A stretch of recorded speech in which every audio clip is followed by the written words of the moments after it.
Voilà pour les titres, mesdames, messieurs, bonsoir et bienvenue dans cette session d'information. Tout d'abord, suite à la publication hier dans plusieurs journaux de la place d'un document intitulé Note du Fonds monétaire international sur les raisons du changement de gouvernement au Mali, nous avons joint le représentant résident du FMI au Mali, Anton Opodebeke, n'a pas souhaité faire de commentaires. Par contre, nous avons reçu aujourd'hui la réaction du gouvernement qui vient de publier un communiqué sur ce plateau avec moi. Ndeye Sissoko, Ndeye, bonsoir. Bonsoir Amadou Sankaré. Avec vous, le contenu de ce communiqué. Tout à fait. Bonsoir à vous, chers téléspectateurs.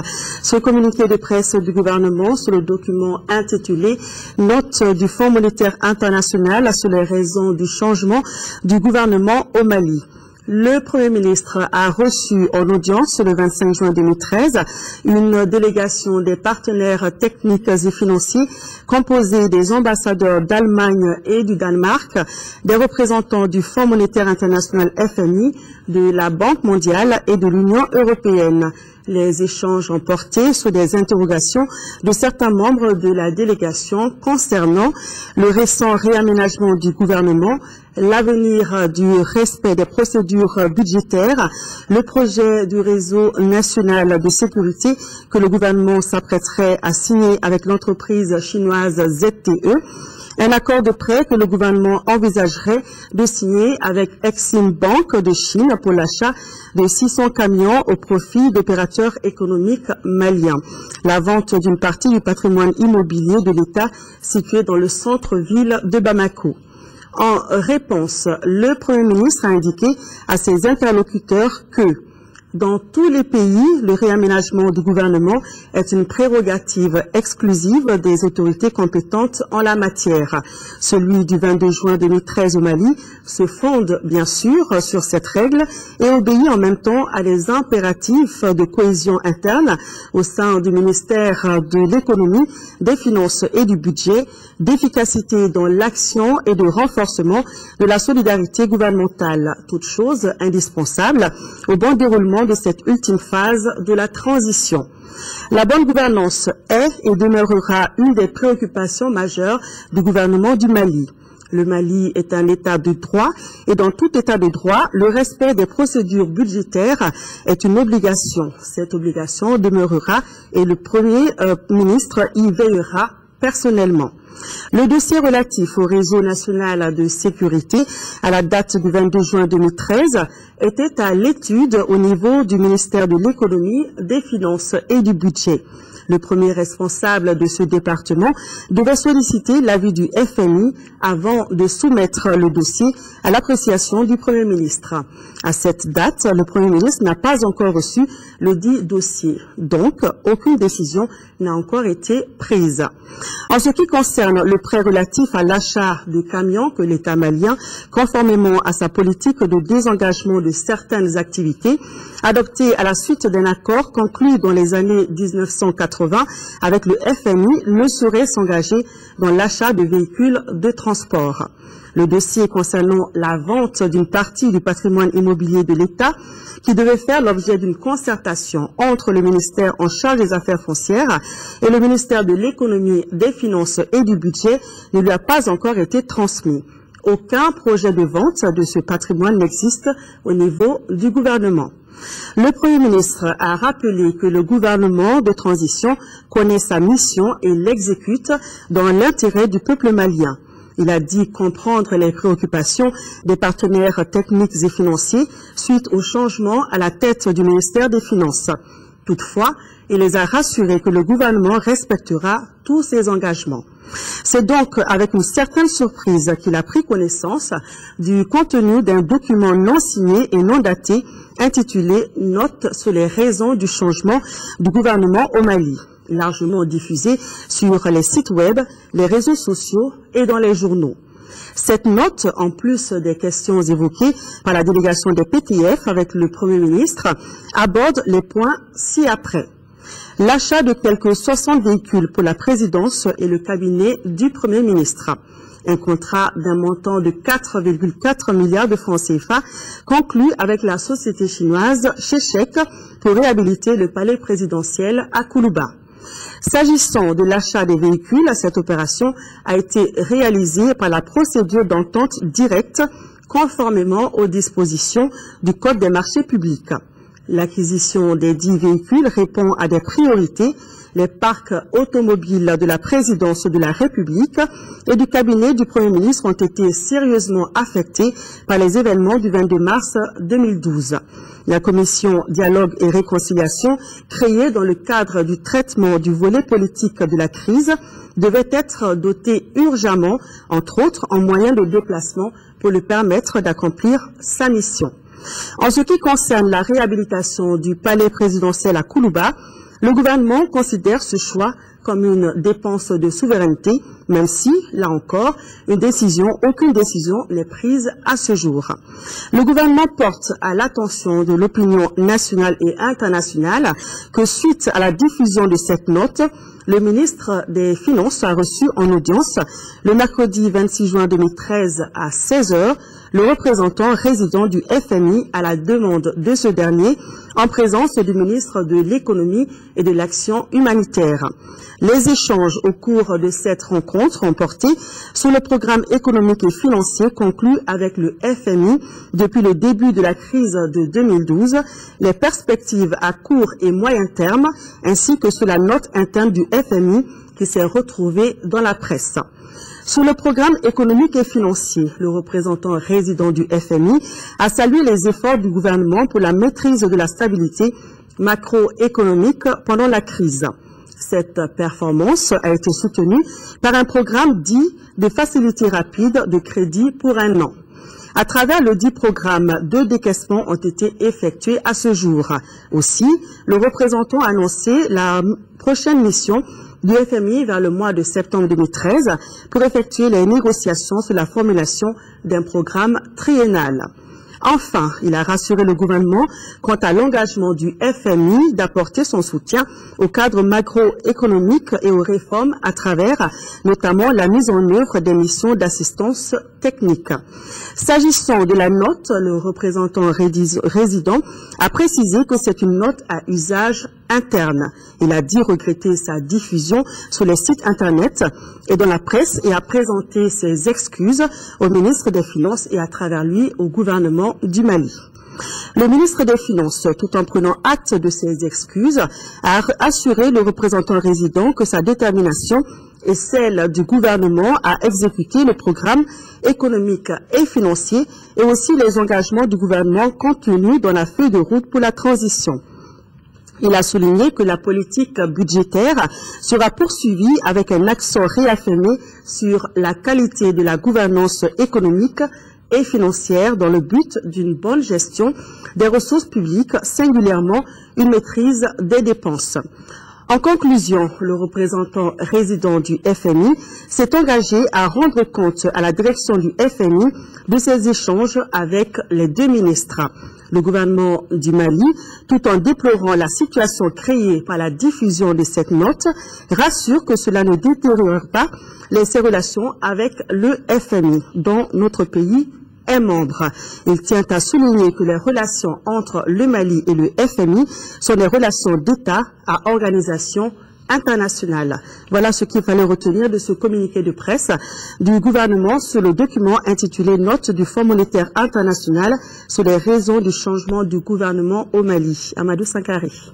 Merci Ndeye Sissoko. Vous allez rester avec nous pour la suite du journal. D'ailleurs, vous nous proposez un reportage tout de suite. 5 nouveaux ambassadeurs ont présenté aujourd'hui leur lettre de créance au président de la République par intérim, John Kounda Traoré. Il s'agit notamment des ambassadeurs de la Guinée-Conakry, de la Serbie, de la Pologne, de la Roumanie et d'Australie. Tous se sont engagés à raffermir davantage la coopération entre leur pays et le Mali. Ndeye Sissoko. Cabinet Condé a été le premier diplomate à présenter ses lettres de créance au président de la République par intérim, John Kounda Traoré. Il est le nouvel ambassadeur extraordinaire et plénipotentiaire de la Guinée-Conakry au Mali. Cabinet Condé est né le 26 février 1952 à Dakar.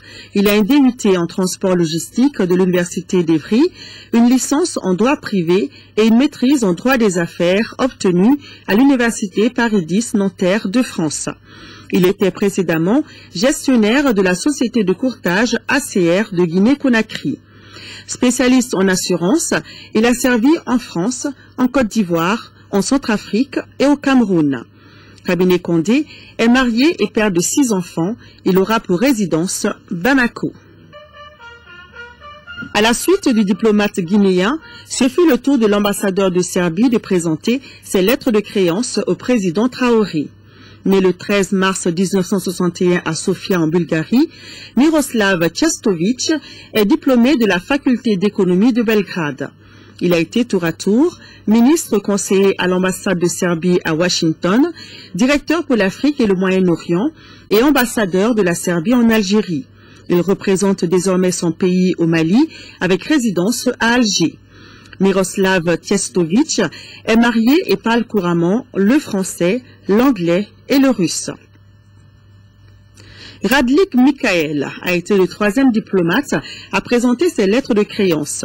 À 51 ans, ce diplômé en géomorphologie de l'Université de Varsovie est le nouvel ambassadeur de Pologne au Mali avec résidence à Alger.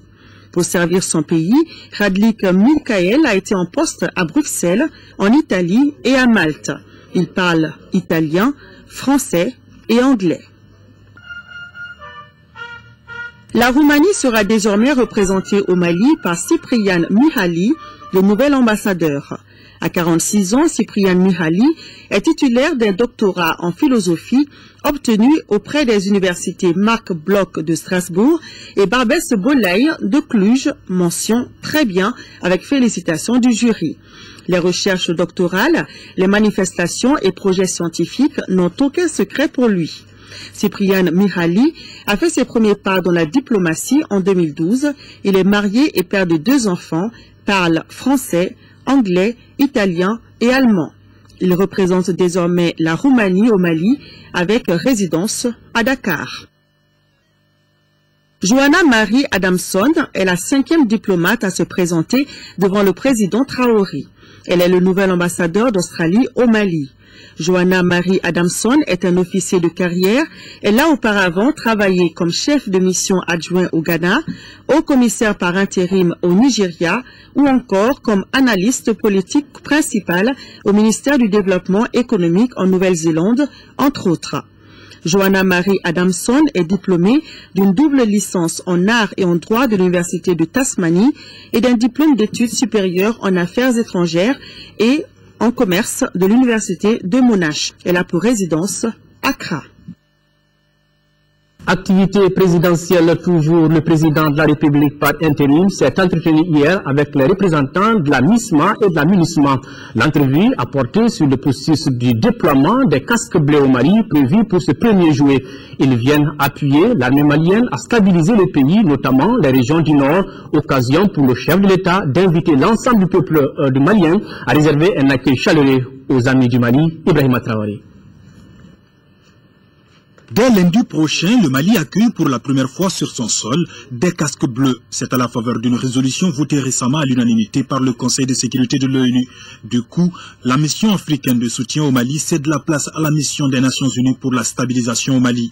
C'est justement pour faire le point de l'état d'avancement du processus en cours que les représentants de la MISMA et de la MINUSMA se sont rendus chez le président de la République par intérim. Il y a déjà une mission militaire sur le terrain qui travaille. Je suis sûr qu'il était heureux qu'il y ait une adoption unanime du Conseil de sécurité de cette décision et aussi que nous travaillons déjà très étroitement avec lui, avec les différents partis sur l'implémentation de l'accord de Ouagadougou. Au total, 12 640 casques bleus et policiers seront déployés au Mali. Leur mission consiste à appuyer l'armée malienne pour sécuriser et stabiliser le pays, notamment les 3 régions du Nord. Nous avons gagné ensemble la guerre et nous allons tenter ensemble de gagner aussi la paix.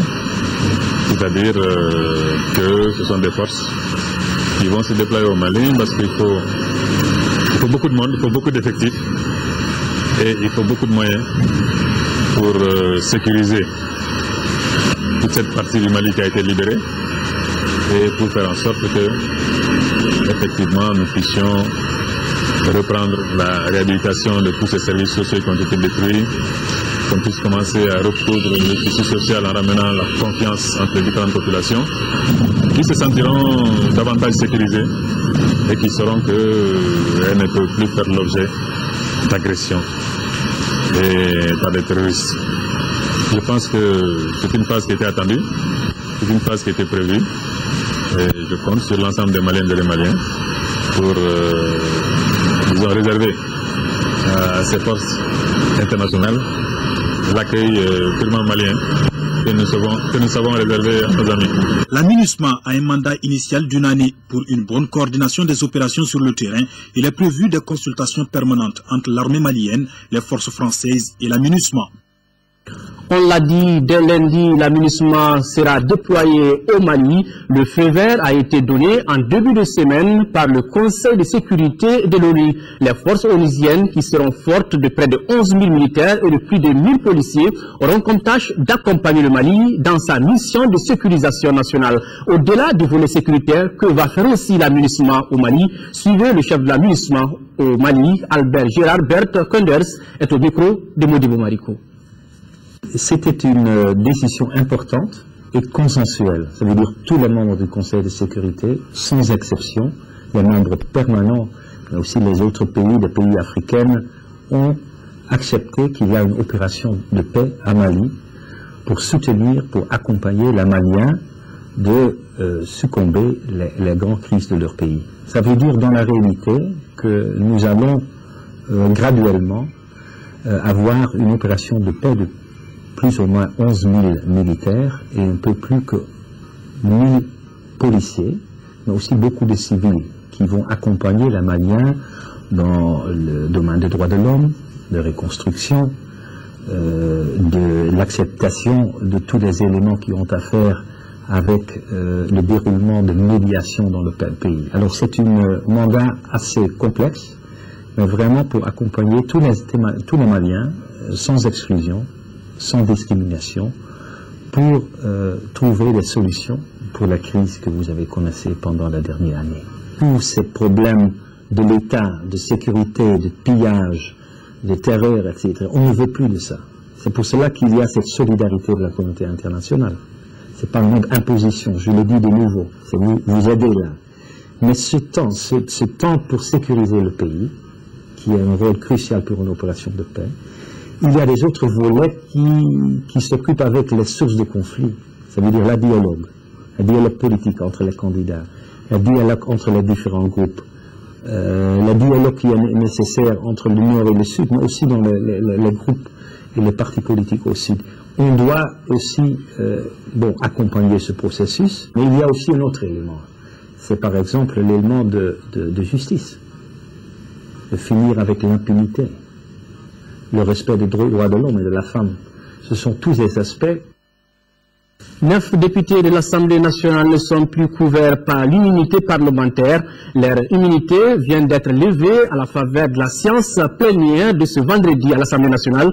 Il s'agit de Maître Muntagatal, Dr Oumar Mariko, Moussa Berté sont également concernés par cette décision. 6 députés élus au nord et qui sont impliqués dans la rébellion. En revanche, les représentants du peuple ont voté contre la levée de l'immunité parlementaire de Mahamadou Awa Gassama, député élu à Yelimani. Nous y reviendrons dans nos prochaines éditions avec notre reporter Bourama Traoré.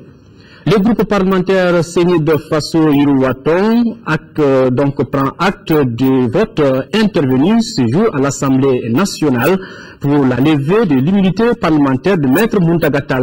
Le groupe parlementaire de Sénid Faso Yirouaton, tout en regrettant cette accable politico-judiciaire, rappelle que la levée de l'immunité parlementaire n'est pas une condamnation, mais la recherche de la vérité. Le groupe parlementaire réaffirme la position exprimée par Maître Muntagatal, qui a clairement indiqué devant l'Assemblée nationale qu'il ne voulait pas de protection et qu'il ne cherchait qu'à être blanchi par la justice. Le groupe parlementaire a, au-delà des militants et militantes du Sénat de Faso Yirouaton, réitère donc leur confiance et leur soutien en Maître Muntagatal, qui est demeure candidat à l'élection présidentielle. Élection présidentielle, voici la page élection.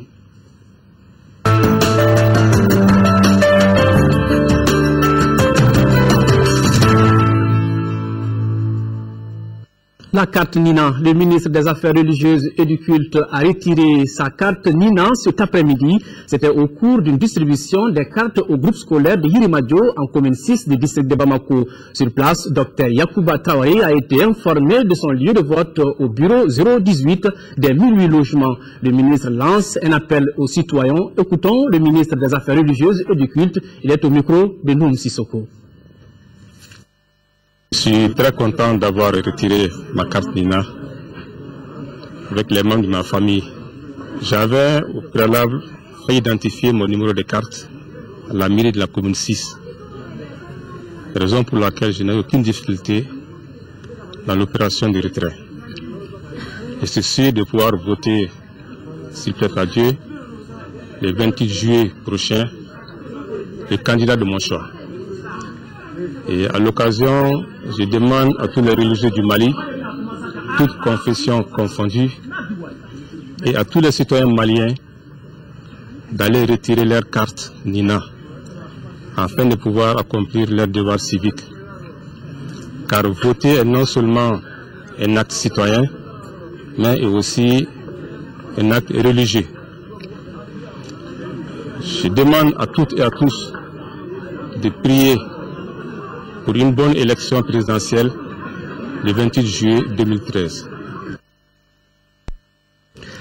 Liste et lieu de distribution des cartes Nina en commune 4 du district de Bamako. Les électeurs donc de la commune sont informés qu'ils peuvent retirer leurs cartes Nina dans les écoles dont les noms suivent: École Plateau, premier cycle pour le quartier Amdalaï, groupe scolaire Aminata Diop pour les électeurs de Lafiabougou et Talco, école du fleuve pour ceux de Djikoroni Para, second cycle près du centre secondaire d'état civil pour les électeurs de Sébenikoro et Sibiribougou, école de Kalabambougou pour les électeurs de Kalabambougou, école de Lassa pour ceux de Lassa. Donc c'était là les lieux où on peut retirer les cartes au niveau de la commune 4 du district de Bamako. Les agents de terrain formés par la Fondation internationale pour les systèmes électoraux IFES en collaboration avec l'ONG ADEFIM ont débuté hier en première région les activités de la campagne d'éducation civique de proximité. Le ministre de la Communication, porte-parole du gouvernement, accompagné des responsables de l'agence américaine de développement USAID, était sur place. Le compte rendu de nos envoyés spéciaux, Famoussa Sidibé, Moulay Sidibé. Nous sommes à Kita, un des 49 cercles du pays situé à moins de 200 km de la capitale. Le vœu du gouvernement du Mali qui est d'atteindre tous les Maliens où qu'ils se trouvent afin de les sensibiliser sur les enjeux électoraux indissociables de la citoyenneté. Ce vœu donc prend forme au fil du temps avec cette vaste campagne d'éducation civique de proximité qui bénéficie de l'appui financier du gouvernement américain à travers la Fondation internationale pour les systèmes électoraux. Mali doit se relever et rebondir à nouveau. Cela ne peut pas se faire sans une mobilisation massive de ses citoyens redevenus conscients qu'il faut agir, que quelque chose doit changer. Le Mali doit se relever pour devenir cette véritable terre de Djatigia, de tolérance religieuse, de savoir et de partage. Pour inciter les citoyens au vote, point besoin de plumes, le cœur suffit. Et comme au Mali, lorsqu'on vote en Sierra Leone, on se fait tremper l'index gauche dans l'encre indélébile. Mais il y avait un problème. Des milliers d'électeurs inscrits n'avaient plus de mains, à plus forte raison, des doigts qu'il fallait tremper. Mais qu'est-ce qu'ils ont fait? On a trempé le gros orteil de leur pied gauche. Que pouvons-nous apprendre de ces braves Sierra-Léonais? D'abord la résilience. Malgré les morts, les viols, les amputations, les Sierra-Léonais n'ont jamais abandonné leur désir à une vie meilleure, à un pays stable, à la paix, à la démocratie. Pour les autorités maliennes, le pays revient de loin. Les contraintes sont nombreuses et pour ce qui est du vote, chaque citoyen détient la clé du futur.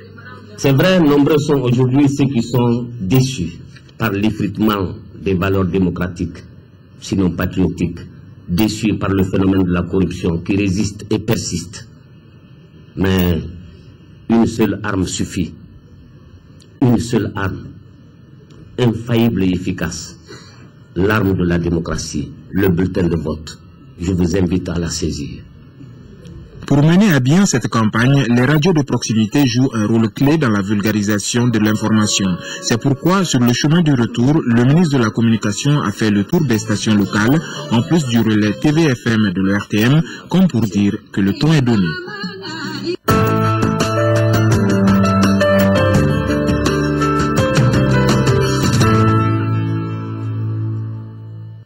D'ailleurs, votre émission élection présidentielle, les vrais enjeux, porte toujours sur le mode de remise des cartes Nina dont la distribution a commencé. À ce sujet, Niaza Koulibaly reçoit Moriba Sinayogo, président du comité de pilotage des élections de 2012. Un entretien à suivre après ce journal en langue nationale Bamana. Le Conseil national du patronat du Mali installe 20 groupements professionnels à son siège. Cette politique vise à faciliter la coopération et l'échange entre ces groupements, tous membres du Conseil national du patronat du Mali, Mamoudou Sidibé. L'ancien siège du Conseil national du patronat du Mali est désormais celui de 20 groupements professionnels, membres du Conseil national du patronat du Mali. La présence de ces groupements professionnels en un seul lieu permet non seulement de renforcer la coopération interprofessionnelle, mais aussi de faciliter l'échange entre les différents groupements. Le Conseil national du patronat du Mali tire sa force et sa légitimité des groupements professionnels. C'est pourquoi le Conseil a rénové les 22 bureaux, dont une réception et une salle de conférence, pour permettre aux nouveaux locataires d'être à hauteur d'attente. L'une des premières missions que nous sommes assignés a été le renforcement des groupements professionnels membres du CNP. Cela a commencé par une tournée de prise de contact et d'échange du nouveau bureau du CNP avec l'ensemble des groupements professionnels membres. En tout cas, avec tous ceux qui avaient un siège. En plus, en partenariat avec l'ANP et le FAPA, le CNP a recruté et formé des jeunes qu'il a mis à la disposition de près d'une vingtaine de groupements professionnels auxquels ces locaux servent de siège depuis plus d'une année. Le président du Conseil a rappelé aux groupements professionnels l'importance de leur rôle et de leur engagement dans le processus de développement de notre pays, avant de leur notifier que les groupements doivent se montrer toujours à hauteur du mérite. Le ministre de la Sécurité intérieure et de la Protection civile a présidé ce matin la cérémonie de remise des 8 véhicules au peloton d'intervention de la gendarmerie nationale. Ces véhicules renforcent ainsi les capacités opérationnelles des forces de sécurité en matière de lutte contre le terrorisme. Les coûts s'élèvent à plus de 200 millions de francs CFA, compte rendu Youssouf Diakité. Plus de 200 millions de francs CFA, c'est la valeur des 8 véhicules qui viennent d'être remis au ministère de la Sécurité intérieure et de la Protection civile par l'Union européenne. Les véhicules sont destinés au peloton d'intervention de la gendarmerie nationale. L'objectif est de renforcer les capacités opérationnelles de ces derniers.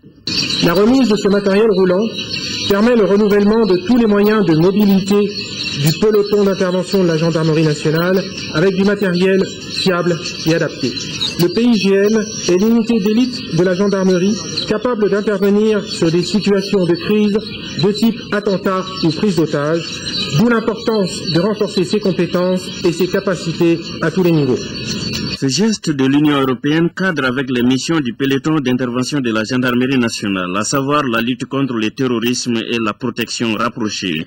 Un point de satisfaction exprimé par le ministre de la Sécurité intérieure et de la Protection civile au nom du gouvernement. Je voudrais remercier infiniment pour cet appui précieux aux forces de sécurité du Mali en général et à la gendarmerie nationale en particulier. Je voudrais donner l'assurance à l'Union européenne que la gendarmerie nationale en général et le peloton d'intervention de la gendarmerie nationale du Mali en particulier fera bon usage de ces véhicules.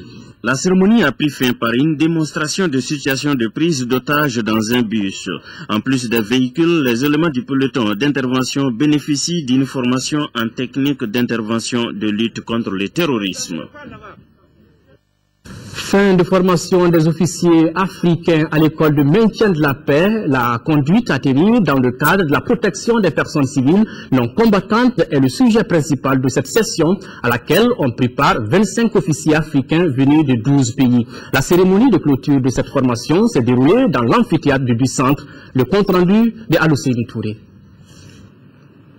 Les officiers africains ont passé en revue les différentes dispositions qui encadrent la conduite des opérations qui nécessitent la résolution des crises et des conflits. Ils ont donc maîtrisé les savoir-faire tactiques et techniques pour pouvoir tenir efficacement différentes fonctions au sein d'un état-major de bataillon engagé dans une opération de paix. Et on a constaté que les conflits ont vraiment changé. Il y a des conflits internes. C'est pas entre étatiques, mais c'est conflits internes. Mais ce stage-là nous permet, les militaires, pour s'adapter au soutien de la paix. Parce que nous, les militaires, nous sommes entraînés pour la guerre. Mais ici, c'est des conflits internes. Il faut savoir gérer. Il n'y a pas l'ennemi, ils sont les belligérants. Il y a des populations qui sont victimes, il y a des enfants qui n'ont pas partie prenante de cette crise, mais ils sont victimes de ça. Deux thèmes ont été soumis à la réflexion des stagiaires, à savoir l'adaptation des forces armées africaines aux exigences de la mise sur pied des forces en attente sur le terrain et le degré de soutien des grandes puissances au processus de reconstruction des forces. Le stage des officiers du PC bataillon a atteint amplement ses objectifs. L'objectif, c'est de former ou de renforcer au moins les capacités des officiers qui sont très souvent des brevetés, qui sont des écoles, sortant d'écoles d'état-major, qui ont déjà des formations de base, pour leur permettre de travailler dans les états-majors en opération de soutien de la paix. Le Mali aujourd'hui accueille, a accueilli la MISMA, les unités de la CEDEAO, ensuite sous l'égide de l'Union africaine, et lundi, ce sera une mission des Nations Unies. Ces missions sont chapeautées par des officiers pour ce qui concerne les forces, les composantes de police, les composantes civiles, par des cadres que nous avons la plupart du temps formés. Donc notre objectif, le même que les deux autres centres d'excellence de la CEDEAO, à savoir le centre Kofi Annan et le centre du Nigeria, c'est de contribuer à la formation des officiers dans à peu près une vingtaine de modules.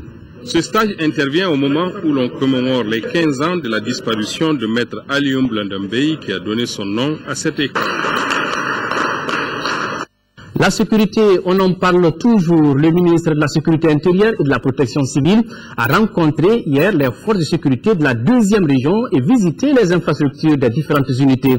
Le général Tchefin Konaté a pu comprendre les conditions de travail des forces de sécurité de Koulikoro et lancer un message aux hommes pour la couverture sécuritaire des élections. Seydou Traoré.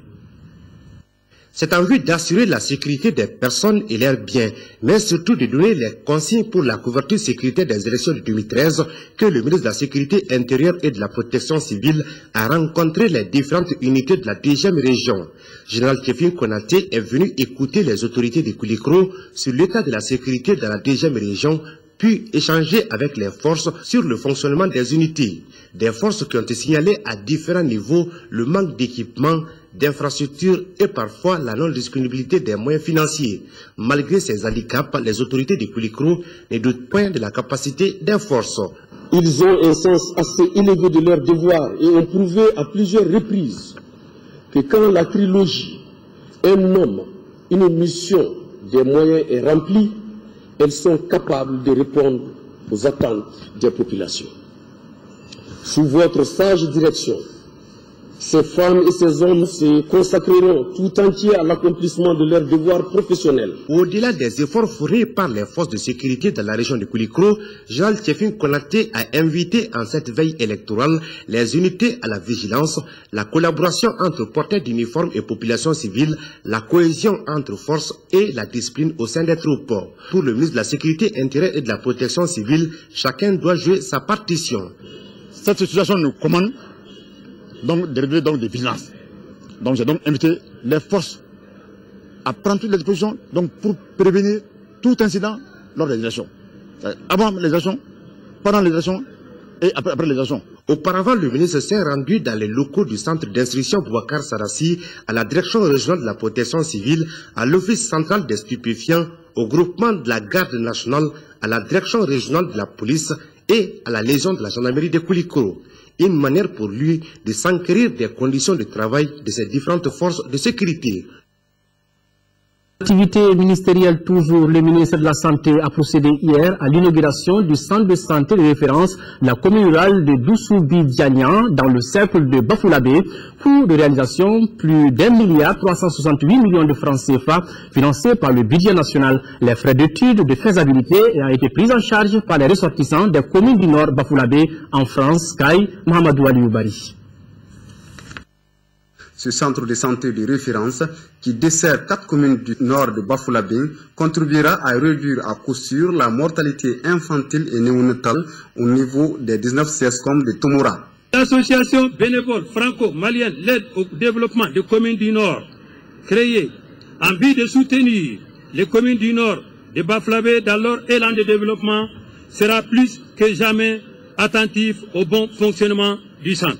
Bâti sur une superficie de 3 hectares, ce joyau architectural a coûté à l'État malien plus d'1,368 milliard de francs CFA, entièrement financé sur le budget national. Il convient de signaler que les études architecturales ont été financées à hauteur de 27 315 000 francs CFA par la commune rurale de Tomora à travers l'association des bénévoles franco-maliens pour le développement des communes du nord du cercle de Bafoulabé. Le centre de santé répond aux normes que nous nous sommes fixées en matière de centre de santé de référence. Le CCRF Doussoubi-Diagnan comprend entre autres un bloc administratif, un bloc opératoire, des pavillons d'hospitalisation, de médecine et de chirurgie, une maternité, une unité d'imagerie médicale avec radiologie et échographie, un bloc de consultation, un laboratoire d'analyse biomédicale, 2 dépôts de médicaments, 4 logements d'astreinte, un château d'eau de 10 mètres cubes et un groupe électrogène de 50 kVA. Les travaux ont été exécutés par l'entreprise Commerce, le maître d'ouvrage étant l'Azetière. La réalisation de ce CCRF est l'aboutissement d'un processus de 19 ans. Le chef de village, le maire Doussoubi-Diagnan et le président du conseil de cercle de Bafoulabé ont tous salué la réalisation de ce centre qui contribuera à résoudre les problèmes d'évacuation sanitaire dans la zone. Une belle fête. Le mécanisme africain d'évaluation par les pairs MAEP commémore son 10e anniversaire cette année. À cet effet, une journée d'information est organisée au Mali afin de sensibiliser le grand public sur l'utilité du MAEP. Cette activité doit impulser la réflexion sur les progrès accomplis et les difficultés rencontrées par la structure. Compte rendu, Rachel Tessougué. Le mécanisme africain d'évaluation par les pairs est un outil conçu par les pays africains pour évaluer nos systèmes de gouvernance, en identifier les faiblesses et les atouts. Il détermine et met en œuvre les actions correctives pertinentes. Le thème retenu pour la commémoration de son 10e anniversaire est « Le mécanisme africain d'évaluation par les pairs au service du peuple africain, une décennie d'auto-évaluation ». Le processus d'évaluation par les pairs est une source de défis et d'opportunités pour nos gouvernements, pour nos populations et pour nos partenaires au développement. L'opportunité pour eux est de rétablir la confiance pour aller ensemble dans la même dynamique pour bâtir la paix. Malgré la crise que traverse notre pays, le gouvernement du Mali a maintenu son engagement dans le processus du mécanisme africain d'évaluation par les pairs. Il a ainsi accueilli avec intérêt les déclarations solennelles de la Commission nationale de gouvernance pour le sortie des crises, notamment celle du 9 mai 2012 qui rappelle les principes de démocratie, de bonne gouvernance et de solidarité du MAEP et aussi certaines de ses recommandations fortes de l'évaluation par les pairs. Le gouvernement du Mali a adopté en Conseil des ministres du 26 décembre 2012 le plan d'action national intérimaire 2013-2014 proposé par la Commission nationale de gouvernance du mécanisme africain d'évaluation par les pairs. La salle de conférence de la direction des finances et du matériel du ministère de l'élevage et de la pêche a abrité ce matin les travaux de la 3e réunion du comité mixte de concertation locale du projet d'appui institutionnel au ministère de l'élevage et de la pêche. Au menu des travaux, l'examen et l'adoption du plan d'activité 2013 de son budget. Nando Dambélé. Cette troisième réunion de la structure mixte de concertation locale du projet d'appui institutionnel au ministère de l'élevage et de la pêche marque le redémarrage du projet. Nous devons donc tous, autour de cette table, afficher une volonté politique forte afin de dégager ensemble les solutions qui permettront à ce projet d'appui institutionnel d'obtenir les résultats qui ont été fixés par nos deux gouvernements respectifs. Après son lancement en mars 2012 avec l'appui technique et financier de la coopération technique belge, le projet d'appui institutionnel au ministère de l'élevage et de la pêche a connu une suspension. Son redémarrage à l'issue de cette troisième réunion permet aux différents acteurs de mieux baliser le terrain. Cette session a pour ambition de marquer le redémarrage effectif des activités du projet après plus d'une année de gel, par l'examen des points ci-après. Les propositions de recentrage des activités du projet issues de la relecture d'actualisation du dossier technique et financier, le réaménagement budgétaire du projet, la planification opérationnelle et le coût des activités pour l'année 2013. Financé par la coopération technique belge, le projet ambitionne de promouvoir et de soutenir les activités pastorales et piscicoles en milieu rural. La Caisse nationale d'assurance maladie Canam a tenu ce matin la 7e session de son conseil d'administration.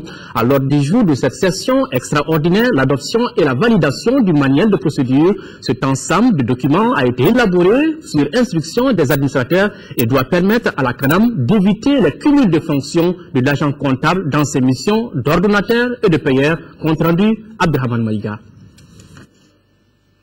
18 mois après sa création et sur instruction des administrateurs, la Caisse nationale d'assurance maladie Canam vient de se doter de son manuel de procédure. Ce manuel, objet du présent conseil d'administration extraordinaire, est un ensemble de documents élaborés par cette structure afin d'éviter les cumuls de fonctions de l'agent comptable dans ses missions d'ordonnateur et de payeur. Avec ces nouveaux manuels, l'élaboration et l'exécution du budget relèvent désormais des structures de l'ordonnateur et non du payeur. Ces manuels de procédure visent les objectifs suivants. Décrire l'organisation de la Canam, fixer les tâches et niveaux de responsabilité des différentes entités impliquées dans la mise en œuvre des procédures, fournir les instruments adoptés et formalisés pour la rédaction, la transmission, le contrôle et le traitement des documents.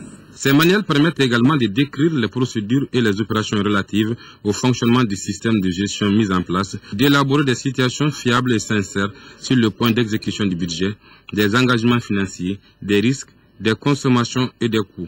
Ils permettent aussi à la Canam de contrôler périodiquement l'ensemble des opérations d'immatriculation et des prestations. J'ose espérer que ces documents qui vous sont soumis seront examinés avec la plus grande minutie et que vos décisions et recommandations permettront à la Canam de gérer efficacement ses ressources humaines, matérielles et financières. Avec ces nouvelles procédures, un grand pas vient d'être franchi par la Caisse nationale d'assurance maladie.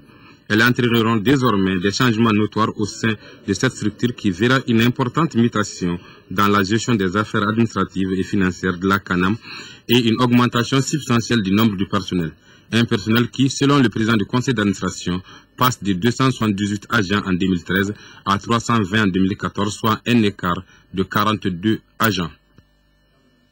Nous sommes dans le domaine de la santé et nous y restons. Le centre hospitalier universitaire CHU de Kati a tenu sa 4e session extraordinaire. À l'ordre du jour, l'examen et l'adoption du projet d'établissement 2014-2018. Avec un coût de près de 12 milliards de francs CFA, ce projet vise à offrir des soins de qualité aux usagers. Khadijatou Koni.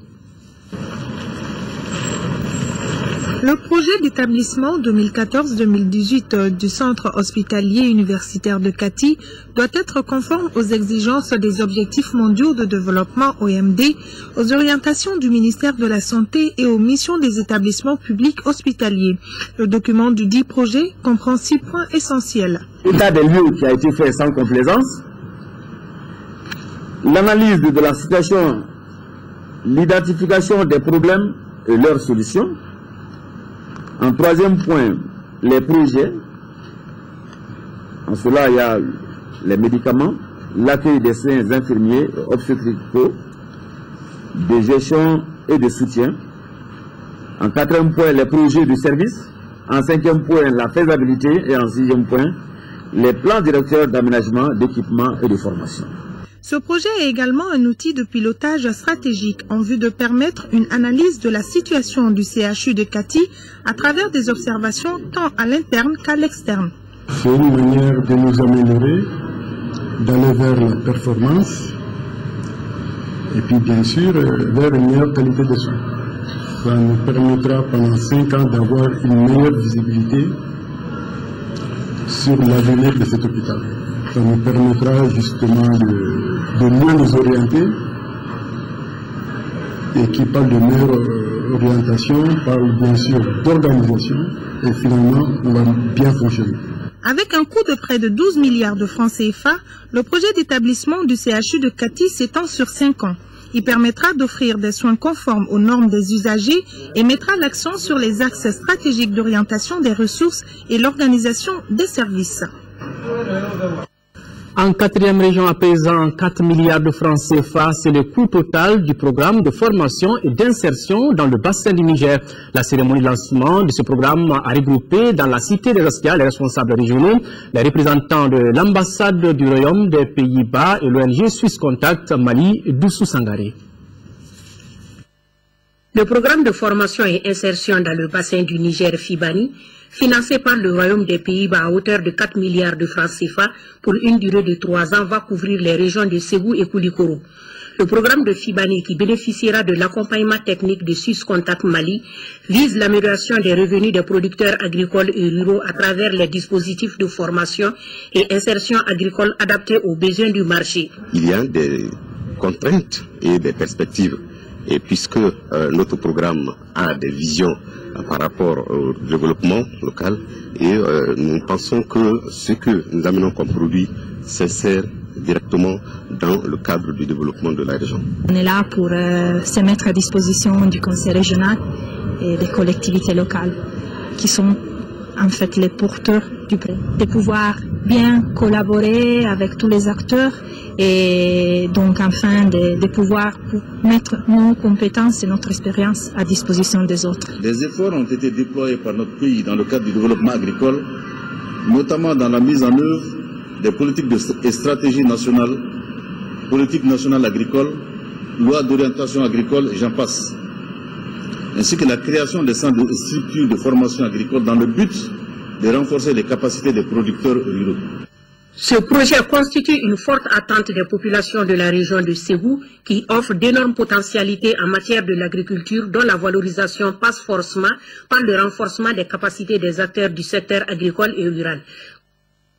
Écho de nos régions toujours à Tombouctou, le conseil régional vient de procéder au lancement officiel de ses activités après le retour de la paix. C'est à la faveur d'une rencontre qui a regroupé les élus, les partenaires au développement, les femmes et la société civile. Objectif, faire l'état de lieu de la situation des services sociaux de base et programmer les actions futures à mener. Yeya Tandina.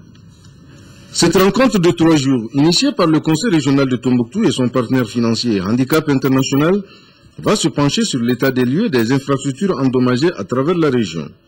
Elle est destinée aux élus des cercles de Gourmararousse et de Tombouctou, élargie à ceux des autres cercles pour des exercices futurs. Une rencontre qui donne l'espoir, selon les délégués de Rarousse. J'ai bon espoir. Nous pensons que l'atelier de réhabilitation et de reconstruction, cet atelier du développement rural, prendra en compte tous les aspects de développement pour le plus grand bonheur des populations du cercle de Gourmararousse. Nous avons réuni justement les élus, les autres élus de la région, les maires, les présidents des conseils de cercle, la société civile, pour faire un diagnostic de la région, pour faire l'état des lieux des services sociaux de base. Quel est le niveau de dégradation? Quels sont les besoins réels des populations aujourd'hui et quelles sont les priorités pour les populations. La présente rencontre marque le lancement des actions de développement et la reprise des activités du conseil régional de Tombouctou. C'est vous dire qu'on a l'opportunité. Je dois féliciter et remercier tous les initiateurs de cet atelier en leur formulant tous mes bons voeux pour la bonne réussite. Les résultats issus de cette rencontre seront soumis à validation au niveau national. Autre grand titre de ce journal, la libération de Saïd Dinabila, fidèle compagnon du prophète Mohamed, paix et salut sur lui, des mains des infidèles, est célébrée chaque année à Tombouctou, dans le quartier Abaradjou. C'est à travers des éloges du prophète, des chants et danses au rythme du Tendebert, qui signifie le grand mortier, que la communauté de ce quartier manifeste sa joie pour cette date anniversaire. Des prières et des bénédictions ont été faites pour le retour définitif de la paix dans notre pays. Yeya Tandina. Célébré chaque année au 15e jour du mois de Sha'aban, le 6e mois de l'année musulmane ou 15 jours avant le mois de Carême, le Tindéber est un événement culturel à la fois religieux pour fêter la date anniversaire de la libération de Sayyidina Bilal, fidèle compagnon du prophète Mohammed des mains des mécréants. À Tombouctou, certains musulmans observent ce jour le jeûne, d'autres font des aumônes. À Abaradjou, c'est la réjouissance populaire. Normalement, ce qui se faisait jadis par une organisation que l'on appelle Niadjetari, c'était organisé par le Niadjetari. Et ce Niadjetari faisait la mobilisation donc en donnant aux gens, en informant les gens par la distribution de pâtes de mil que l'on appelle Donhina. Donc on distribue à toutes les concessions de la ville pour les rappeler que le 15e jour du mois de Tchekonno, comme le disent les Sanré. Le Tindéber, qui signifie grand mortier, c'est la retrouvaille, la réconciliation des cœurs et des esprits. On chante les louanges du prophète Mohammed, paix et salut sur lui. On danse au rythme du bel léger tambour confectionné pour la circonstance, le tout agrémenté par des prières et des bénédictions. L'événement a été célébré dans un contexte particulier, marqué par l'état d'urgence, et les organisateurs se sont simplement limités au rituel dont les honneurs ont été confiés à Yahi Bilal, chef spirituel des femmes de cette communauté Niadjetari. Un mot sur la santé. Le projet de santé maternelle et infantile en partenariat avec Save the Children veut une approche intégrée basée sur la mobilisation et la participation des communautés pour un changement de comportement face à la sous-utilisation des soins de santé. Pour ce faire, il vient d'organiser la première édition de son approche innovante, dite foire de santé, dans la commune de Baya à Sélengue, en troisième région. Objectif visé donc contribuer à la réduction de la mortalité maternelle et infantile d'ici à 2015, Daouda Diakité. Espace d'échange et de partage d'informations sur l'impact de l'utilisation des soins de santé. La foire de santé qui vient d'être lancée dans la commune de Baya à Sélengue, en troisième région, se veut aussi un créneau servant à valoriser la fonction de la matrone, des agents de santé communautaire AEC et les relais qui sont les acteurs clés dans la prise en charge des besoins de santé dans la communauté. On s'est rendu compte que l'utilisation des services était encore faible, autour de 25 à 30%. C'est pour ça que nous sommes dit, les services sont là, les populations sont là, les médicaments sont là, toute l'offre de soins est là, pourquoi ce n'est pas utilisé? Nous nous sommes dit donc changeons de paradigme. C'est pour ça que nous avons initié ces foires de santé. Ces programmes conçus et mis en œuvre en partenariat avec l'ONG internationale Save the Children sur financement de l'USAID devra contribuer à la réduction de la mortalité maternelle, néonatale et infantile dans les zones d'intervention du projet, notamment CAI et Sikasso. Et les autorités de saluer cette initiative qui cadre avec la vision du département de la santé.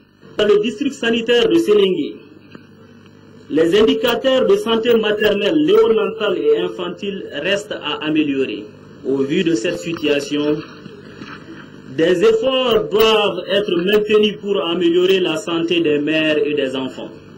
La visite des stands proposant une panoplie de services, les jeux concours sur des thématiques de la santé maternelle et infantile et autres remises d'attestation de reconnaissance des temps qui ont marqué cette première édition de la foire de santé du MTIP à Sélengue. C'est du sport et nous parlons du sport avec distinction. 35 personnes, des sportifs et membres de l'encadrement ont été décorés ce matin à l'ex-service national de jeunes ISNJ. La décoration intervient après la participation de l'USFAS à la Coupe d'Afrique militaire qui s'est tenue à Abidjan en Côte d'Ivoire du 7 au 16 décembre 2012 et aussi à la veille de la Coupe du monde militaire en Azerbaïdjan du 2 au 14 juillet prochain. Compte rendu, Abdul Karim Kaba. À quelques heures du départ de l'USFAS à la Coupe du monde militaire, les autorités militaires ont décidé de décorer les sportifs et leur encadrement. Ils sont au total 35 personnes. Cette distinction intervient après la brillante participation de l'ISFAS à la 8e édition de Coupe d'Afrique des Nations militaires de football Cameroun. Une coupe d'ailleurs remportée par le Mali en décembre 2012 en Côte d'Ivoire. Les résultats obtenus dépendent, certes, de la valeur des joueurs, mais aussi de la qualité des chefs et de leur leadership, leur clairvoyance et leur détermination. À ce titre, je tiens au nom du ministre de la Défense et des anciens combattants à leur témoigner notre reconnaissance et celle de la nation toute entière. Le Mali tout entier se souviendra de vous et des efforts que vous avez bien consentis au cours de cette édition. En reconnaissance de ces mérites, les joueurs et leurs entraîneurs ont bénéficié d'une promotion au grade supérieur. En plus, il a été décidé de décerner à toute la délégation la médaille du mérite militaire avec effigie abeille. Le pays vous a donné tout ce qu'il peut. Vous devrez donner en retour au peuple du Mali la joie de la victoire. Cette décoration va galvaniser davantage l'équipe militaire à la Coupe du monde de football Azerbaïdjan. Une compétition à laquelle le Mali prendra part en tant que l'équipe championne d'Afrique en titre. L'USFAS quitte Bamako ce vendredi soir pour Bakou, la capitale d'Azerbaïdjan, où se tiendra la compétition. Bonne chance à l'équipe du Mali. Voilà, c'est tout pour cette édition. Merci de l'avoir suivi. Merci aussi à tous ceux qui ont pris part à sa réalisation. Autre rendez-vous avec l'actualité demain, 10h-13h, une présentation de Aïssata Ibrahim Maïga. Je vous donne rendez-vous, Inch'Allah, demain pour la grande édition du soir. Au revoir et qu'Allah bénisse le Mali.